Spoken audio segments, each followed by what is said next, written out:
to naozaj vlastne úplne normálne bicykle, aj ten pohon môžete mať úplne vypnutý, lenže ten bicykel trošku ťažší tým, že má motor a batériu. No, ale plus sa to dá teda zapnúť, je to naozaj dobrá vec. A je tam naozaj väčšia teda, ale má to svoje opodstatnenie. Naozaj vám to dodáva ten výkon na tie dlhšie trasy do toho kopca. A tie odpichy, ľudia, to keď zažijete, to vyskúšajte, dá sa to zažiť, vy máte tú predajňu pri Draždiaku v Petržalke. A čo? Mne sa veľmi páčilo, že aj vyrábate, že tu sú slovenské bicykle, aby ste si nemysleli, že všetko je to importované, tak napríklad tá trojkolka, môžeme povedať pravdu?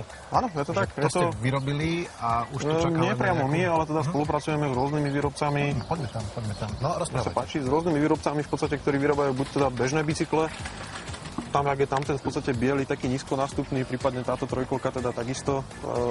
Naozaj sa jedná teda o už teda bicykel, ktorý je taký stabilnejší pre ľudí, ktorí neudržia tú rovnováhu tak dobre. Tak ale to je perfektné, lebo podľa mňa týmto normálne na víkendový nákup, nech sa páči. No bežne sa tam zmestie basa piva. Čo je pre niekoho dosť dôležitý parameter. Základné informácie až na záver prichádzajú. Nie. Z toho sa teším, že je to vyrobené na Slovensku a že dokážeme kráčať s dobou a s technológiou. Možno, čo by ste poradili pri výbere toho bicykla, hovorili sme, že u vás... Kde ti zmizla? Kto myslíš? Janka nezmizla, Janka je tu, práve prichádza na jednom z tých našich perfektných bicyklov, ale ona sa nevie dobre bicyklovať asi, tak preto si vybrala tú trojkolku elektrickú. Už bohužiaľ to vyzerá, že ani na tej trojkolke neviem poriadne ísť, ale je to super trojkolka, lebo si predstav, Števko, že vôbec nemusíš točiť kolesami, ale tuto je motorček. No, tak to ja viem, pretože my sme sa už na takýchto vozili a stále ešte sa aj povozíme, dúfam. Dobre, Jani, ale ty teraz teda v rámci toho nášho projektu, že Slovensko, zavináč, Teleráno, sa chystáš kam tento víkend, vlastne už dnes? No, dnes sa chystám na východ, chystám sa do čarovnej, nádhernej, malebnej Levoče, kde sa pôjdem samozrejme pozrieť aj s našou kamerou a s mojím kolegom Milanom Zimnikovalom alias juniorom na nádherný majstrovský oltár majstra Pavla legendárneho. A si predstav, že sprievodcu nám v Levoči, Števko, bude robiť dokonca náš riaditeľ spravodajstva publicistiky pán Tibor Búza. A tak ako každý z nás má nejaké nádherné nostalgické miesta, kam chodieval v detstve, tak aj on také má a na také nás aj vezme. A potom zavítame do východoslovenského Toskánska. Vieš, kde to je? To teda netuším. To je nádherný kaštiel Pechy, je v Hermanovciach a dokonca my zajtra máme stretnutie aj... Ja som nikdy nebol.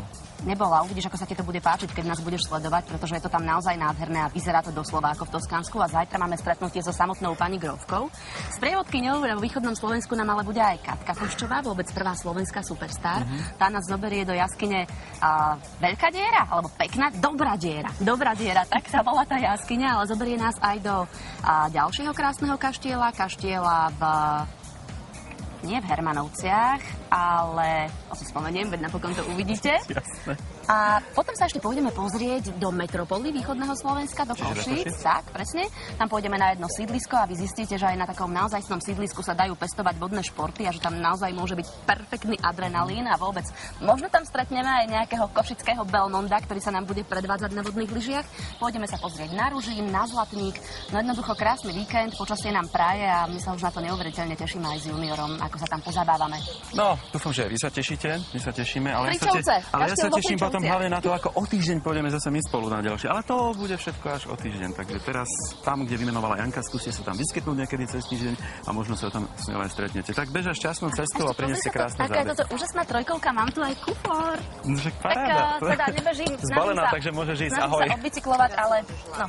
A ide to samo aj bez pedálov, majte sa, držte mi palce. Jani, šťastnú cestu. Ďakujem. A sledujete stále Teleráno. Ak vám pije krv práca, nudná, s tým sa dá niečo robiť. Ak vám pije krv kliešť, s tým sa tiež dá niečo robiť. Rozprávame sa dnes ráno s Katkou Čentešovou